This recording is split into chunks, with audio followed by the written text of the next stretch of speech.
Hello friends, welcome to my channel. Friends, हमारी ज़िंदगी में बुरा समय हमारे द्वारा दिए गए फैसलों के कारण ही आता है। ज़िंदगी में आने वाली मुसीबतें ही सफलता के रास्ते खोलती है। आने वाली मुसीबतों को देखकर हम घबरा जाते हैं, डर जाते हैं, जिसके कारण हम कुछ ऐसे फैसले ले लेते हैं जो हमें आगे चलकर दुख देते हैं। इस बात को एक स्टोरी से समझते हैं। एक बार की बात है, एक मूर्तिकार जंगल से गुजर रहा था। रास्ते में उसकी नज़र एक सुंदर पत्थर पर पड़ी और वह पत्थर के सामने रुक गया और सोचने लगा, इस पत्थर से बहुत सुंदर मूर्ति बनेगी। यह सोचते हुए उसने अपने थैले से सामान निकाला और अपने हथौड़ी और छीनी से वार ही करने वाला था। अचानक पत्थर से आवाज़ आई, रुको रुको, मुझे छोड़ दो, तुम्हारे रास्ते में और भी पत्थर आएंगे। मूर्तिकार बहुत दयालु था। उसने बिना कोई सवाल किए अपना सामान उठाया और आगे बढ़ गया। वह जंगल में कुछ दूर ही गया था, उसे एक और पत्थर दिखाई दिया। वह बहुत ही सुंदर और विशाल भी था। मूर्तिकार वहीं रुक गया। उसने अपने हथौड़े और छीनी से उस पर काम करना शुरू कर दिया।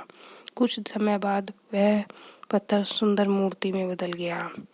कुछ कुछ देर बाद फिर वह जंगल पार करके एक गांव में पहुंचा। गांव वालों ने उससे कहा, हमारे यहाँ गांव में एक नया मंदिर बना है, उसके लिए एक भगवान की मूर्ति बना दो। मूर्तिकार ने कहा, मैंने अभी अभी जंगल में एक मूर्ति बनाई है, तुम लोग उसे देख आओ। लोग जंगल पहुंच गए और मूर्ति को ले आए और मंदिर में लाकर स्थापित कर दिया। मूर्ति स्थापित करने के बाद लोग बोले, हमें नारियल फोड़ने के लिए एक पत्थर और चाहिए। मूर्तिकार बोला, जंगल में एक और पत्थर है, मैंने उसे ऐसे ही छोड़ दिया था, तुम लोग जाकर उसे ले आओ। कुछ लोग गए और उस पत्थर को ले आए। इस बात को ध्यान से समझे, जंगल में जो दो पत्थर थे वे एक ही समय पर एक ही जगह पर आ गए, लेकिन एक पत्थर की पूजा हो रही थी और दूसरे पत्थर पर नारियल फोड़े जा रहे थे।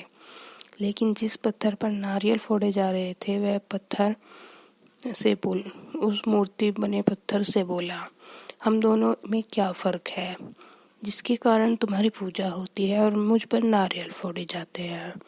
मूर्ति बना पत्थर बोला कि कोई फ़र्क नहीं है, फ़र्क सिर्फ हमारे द्वारा लिए गए फैसलों का है। अगर उस दिन जंगल में तुमने मूर्तिकार का पहला वार सह लिया होता तो आज तुम्हारी भी पूजा हो रही होती। फ्रेंड्स, इस मोटिवेशन स्टोरी से आप ये समझना चाहिए कि आपके द्वारा लिए गए फैसले ही आपके लिए भविष्य में अच्छा और बुरा समय लेकर आते हैं। इसलिए मुसीबत आने पर घबराए नहीं, सोच समझकर फैसला लें, क्योंकि ये फैसला आपके आने वाले कल के लिए अच्छा हो सकता है। फ्रेंड्स, अगर स्टोरी पसंद आई हो तो लाइक करें, सब्सक्राइब करें और बेल आइकन दबाना ना भूलें। Thanks for watching.